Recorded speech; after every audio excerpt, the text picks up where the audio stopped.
करे राऊ रे गलिया जी पापा, शंकर राऊ रे दुआर, शंकर राऊ रे गलिया जी पापा, शंकर राऊ रे दुआर।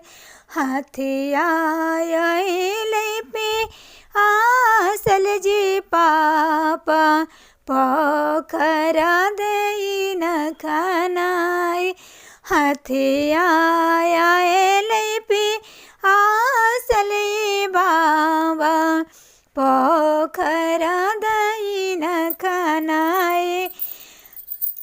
दुल्हायलन घामायल जी पापा, कोहबर दई न लिखाय, दुल्हायलन घामायल जी पापा, कोहबर दई न लिखाय। साजन अयलन 9 लाख जी पापा, जाजी मदई न बिछाय, साजन अयलन 9 लाख जी पापा, जाजी मदई न बिछाय।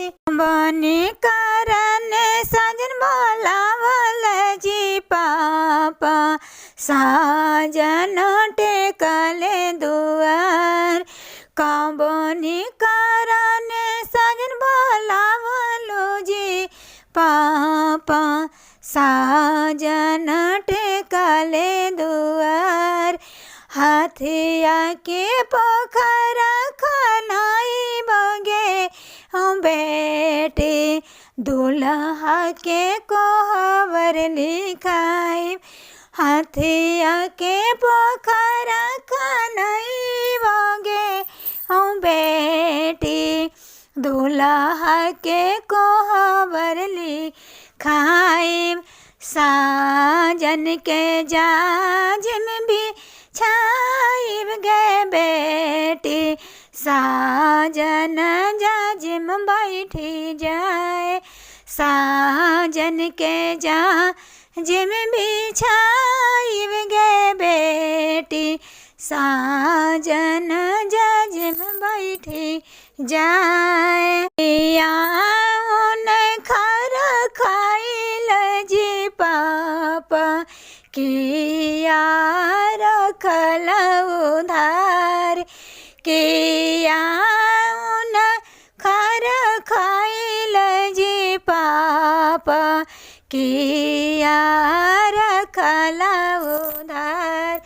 कबोनी करन साजन आइले जी पापा, टेकले तोहरो दुआर, कबनी करन साजन आइले जी पापा, साजन टेकले दुआर। पनवाउन खर खाइली गे बेटी, फूलवा रखली उधार, औ तोहर करन साजन बोलावली गे बेटी, साजन टेकले दुआर। तोहर करन साजन बोलावली गे बेटी, साजन टेकले दुआर। पनवाउन खर फेरी न जी बाबा, फूलवा दैन छिरियाई, पनवाउन खर फेरी न जी पापा, फूलवा दैन छिरियाई।